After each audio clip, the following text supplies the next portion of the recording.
कल की पुराण और गरुड़ पुराण में ऐसी बातें लिखी गई हैं जो आपके रोंगटे खड़े कर सकती हैं। कलयुग के अंत की दृष्टि केवल कल्पना करने से ही मनुष्य का मन भय और आश्चर्य से भर सकता है। यह युग इतना भयावह होगा कि यह आपके दिल को झकझोर कर रख देगा। लेकिन यह कोई काल्पनिक कहानी नहीं बल्कि हकीकत है। ग्रंथों में लिखी गई बातें हमें आने वाले समय की भयंकर सच्चाई से अवगत कराती हैं।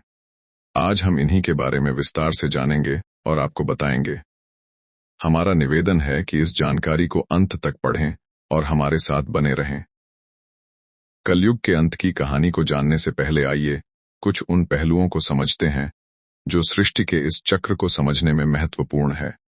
सबसे पहले हम उस कहानी को जानेंगे जो इन ग्रंथों में वर्णित हैं। इसके बाद हम आपको वे सभी मनोरंजक और भयावह दृश्य बताएंगे जो कलयुग के अंत में घटित होंगे। तो हमारे साथ बने रहें, क्योंकि यह यात्रा न केवल ज्ञानवर्धक होगी बल्कि आपको गहराई से सोचने पर भी मजबूर करेगी। हिंदू शास्त्रों में कलयुग की आयु 4,32,000 वर्ष मानी गई है। यह विवरण भागवत पुराण, विष्णु पुराण और लिंग पुराण में मिलता। कलयुग की शुरुआत महाभारत युद्ध के बाद द्वापर युग के अंत में मानी जाती है। वर्तमान में लगभग 5,000 वर्ष बीत चुके हैं और अभी भी लगभग 4,27,000 वर्ष शेष हैं। इन ग्रंथों में कलयुग के लक्षण, मानव व्यवहार और इसके अंत के संकेतों का वर्णन किया गया है जो हमें इस युग की चुनौतियों के प्रति सचेत करते हैं।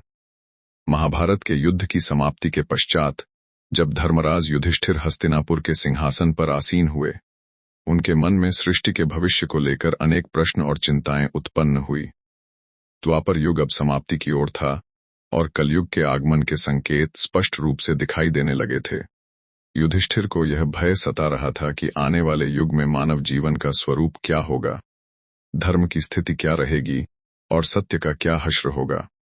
इस चिंता का समाधान पाने के लिए उन्होंने अपने चारों भाइयों भीम, अर्जुन, नकुल और सहदेव के साथ भगवान श्री कृष्ण से परामर्श करने का निश्चय किया। युधिष्ठिर ने अपने भाइयों को बुलाया। अर्जुन, जो हमेशा युद्ध के लिए तत्पर रहते थे, निश्चिंतित स्वर में पूछा, हे बड़े भ्राता, आप इतने व्याकुल क्यों हैं? क्या किसी शत्रु ने हस्तिनापुर पर आक्रमण करने का दुस्साहस किया है? यदि ऐसा है तो आप आज्ञा दीजिए, मैं अभी जाकर उसका नाश कर दूंगा। युधिष्ठिर ने गहरी सांस लेते हुए कहा, हे अर्जुन, मैं तुम्हारे पराक्रम से भली भांति परिचित हूं। इस पृथ्वी पर कोई भी शत्रु इतना साहसी नहीं कि हस्तिनापुर पर आक्रमण का विचार भी करें। मेरी चिंता किसी बाहरी शत्रु से नहीं बल्कि कलयुग के आगमन से है। मुझे यह भय सता रहा है कि आने वाले समय में मानव समाज किस दिशा में जाएगा, धर्म और सत्य की क्या स्थिति होगी।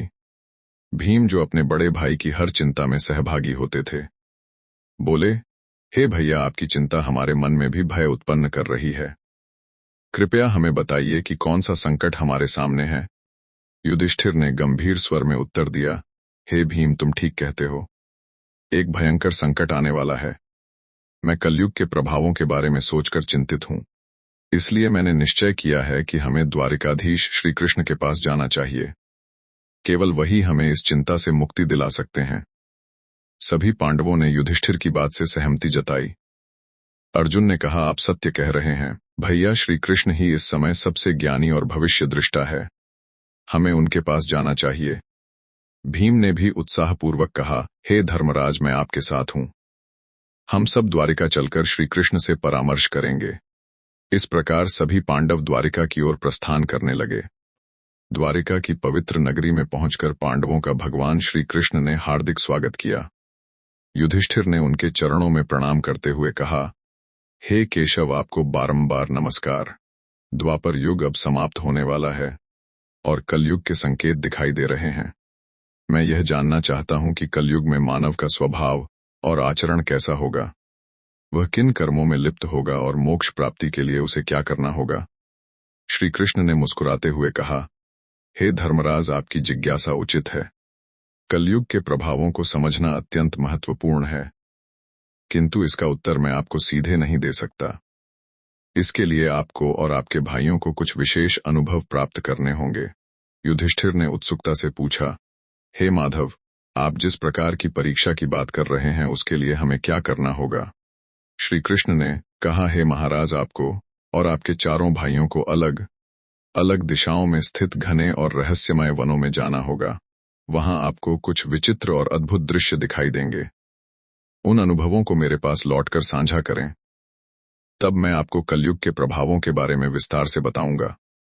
युधिष्ठिर ने कहा, जैसी आपकी आज्ञा केशव, आप जिस स्थान की ओर संकेत करेंगे, हम वहां जाने को तैयार हैं। श्री कृष्ण ने कहा, आप और आपके भाई अलग अलग दिशाओं में जाइए। वहां भयंकर वन है। उनमें कोई असामान्य घटना दिखे तो उसे मेरे पास लौटकर बताइए। मैं आपको कलयुग का रहस्य समझाऊंगा। पांडवों के वन में अनुभव। श्री कृष्ण की आज्ञा का पालन करते हुए पांडव अपने रथों से उतरे और पैदल ही वन की ओर चल पड़े। वन का वातावरण शांत किंतु रहस्यमय था। पांडव अलग अलग दिशाओं में गए ताकि अधिक से अधिक अनुभव प्राप्त कर सकें। युधिष्ठिर का अनुभव। युधिष्ठिर को एक घने वन में एक विचित्र दृश्य दिखा। उन्होंने एक विशालकाय हाथी देखा जिसके 2 सूंड थे।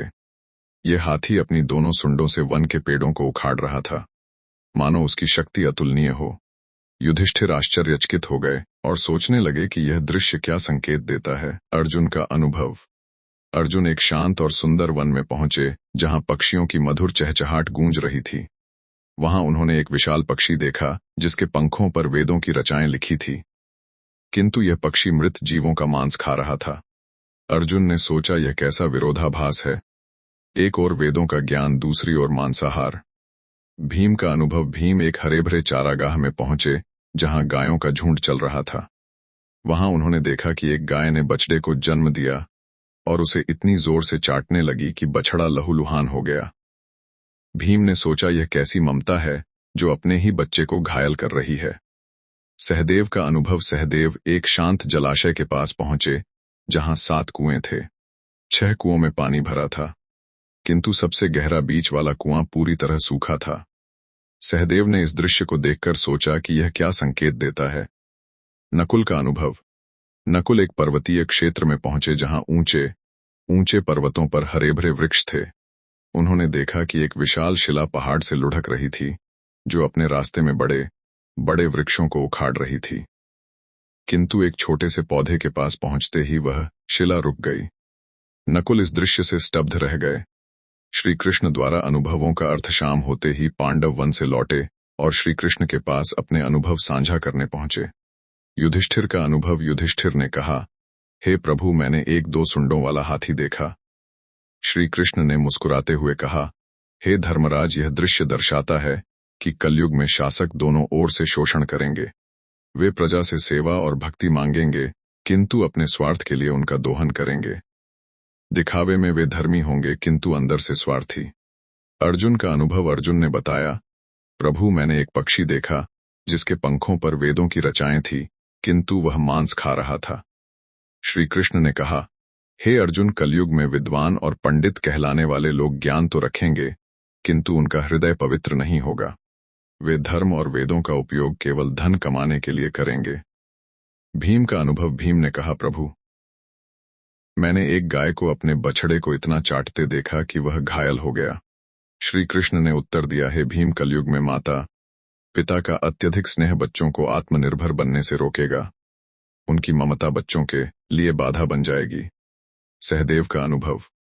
सहदेव ने बताया, प्रभु, मैंने 7 कुओं में से बीच का सबसे गहरा कुआं सूखा देखा।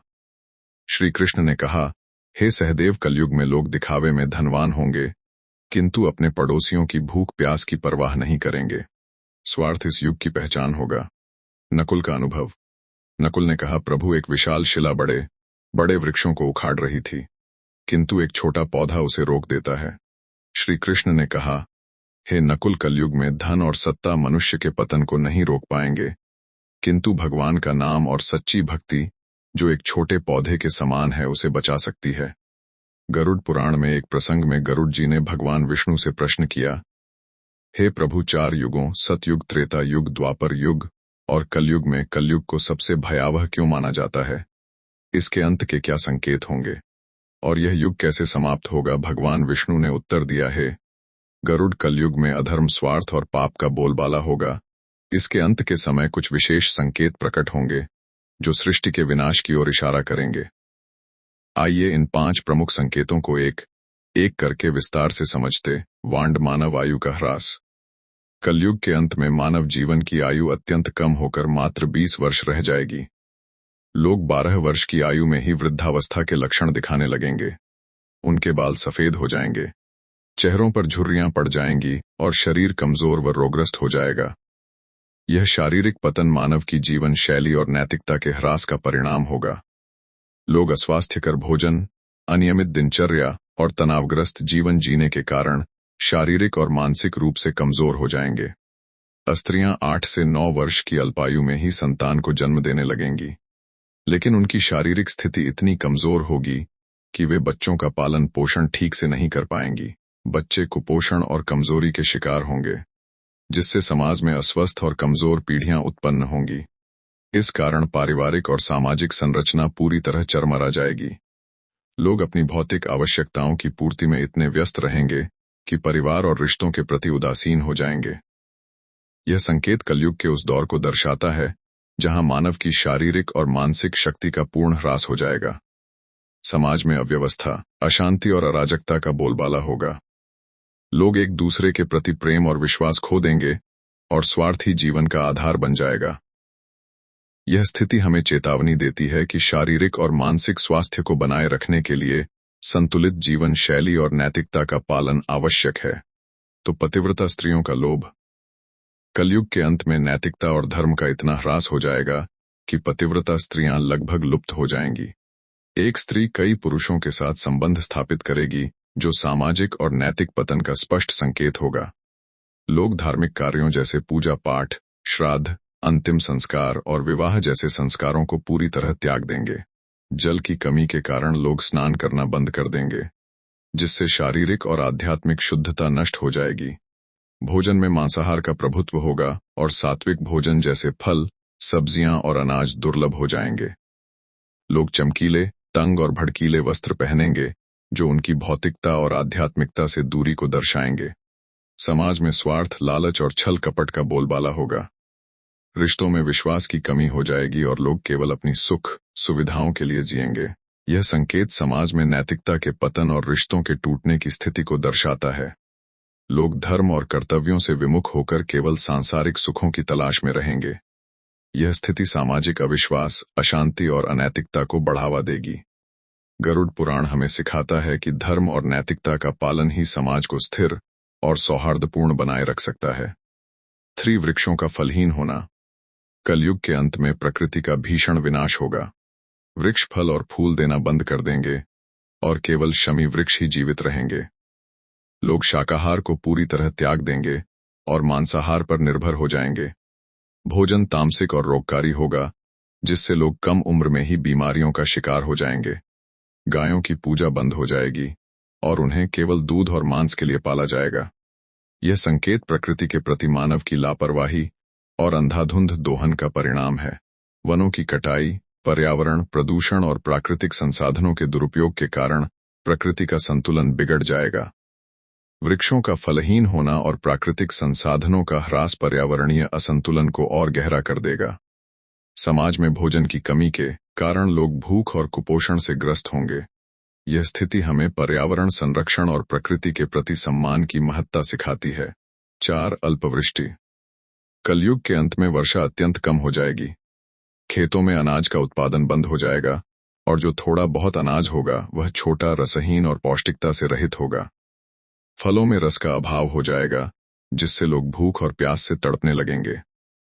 केवल बकरियों का दूध ही उपलब्ध होगा, जो प्राकृतिक संसाधनों की कमी को दर्शाता है।